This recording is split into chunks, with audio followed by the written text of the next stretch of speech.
ನಾನು ಅಲ್ಲೇ ಮೀಟಿಂಗ್ ಹೋಗ್ತಾ ಇದ್ದೀನಿ, ಪರವಾಗಿಲ್ಲ ಮಾತಾಡಿ. ಸರ್, ನಂದೊಂದು ರಿಕ್ವೆಸ್ಟ್ ಇದೆ.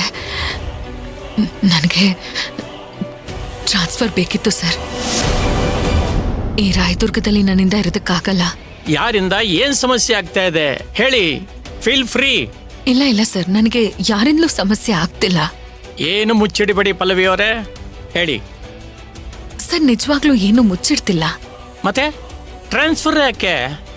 ಸರ್, ನನಗೆ ಸ್ವಲ್ಪ ಪರ್ಸನಲ್ ಸಮಸ್ಯೆ ಇದೆ, ತೀರಾ ವೈಯಕ್ತಿಕ.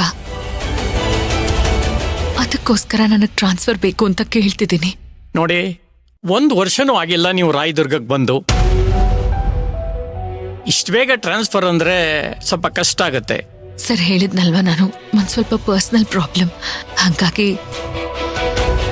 ಇಲ್ಲೇ ಇದ್ದು ನನ್ನಿಂದ ಕೆಲಸ ಮಾಡಕ್ಕಾಗಲ್ಲ. ನೋಡಿ, ನಿಮ್ ಬಗ್ಗೆ ನನಗೆ ಗೊತ್ತು, ಒಳ್ಳೆ ರಿಪೋರ್ಟ್ ಇದೆ ನಿಮ್ ಬಗ್ಗೆ. ಹೆಣ್ಮಕ್ಳು ಸಮಸ್ಯೆ ಅಂದಾಗ ಸ್ಪಂದಿಸ್ಬೇಕು. Much ಒಬ್ಲೆಟ್ sir. ಆಫೀಸಿಗೆ ಬರಬೇಕು ಅಂತಾನೆ ಅನ್ಕೊಂಡೆ, ಆದ್ರೆ ನೀವೇನೋ 9 ದಿವಸ ಬ್ಯುಸಿ ಇದ್ದೀರಾ ಅಂತ ಗೊತ್ತಾಯ್ತು. ಅದಕ್ಕಾಗಿ ಫೋನ್ ಮಾಡಿದೆ ಸರ್, ಏನು ತಪ್ಪಾಗಿ ಅನ್ಕೋಬೇಡಿ. ಪಲ್ಲವಿ ಅವರೇ, ನನಗೆ ಟ್ರಾನ್ಸ್ಫರ್ ಬಗ್ಗೆ ಒಂದು ಮೇಲ್ ಮಾಡಿ, ನಾನು ಅದನ್ನ ಪುಟಪ್ ಮಾಡ್ತೀನಿ. ನನಗೆ 1 ವಾರ ಟೈಮ್ ಕೊಡಿ. ನಿಮ್ಮಂಥ ಪ್ರಾಮಾಣಿಕರು ಕೇಳಿದಾಗ ಆಗಲ್ಲ ಅಂತ ಹೇಳಕ್ಕಾಗಲ್ಲ.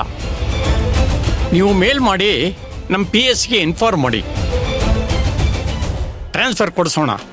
Thank you sir, thank you so much. ನಮಸ್ತೆ, ಒಳ್ಳೆಯದಾಗಲಿ. ಹಾಂ ಸರ್.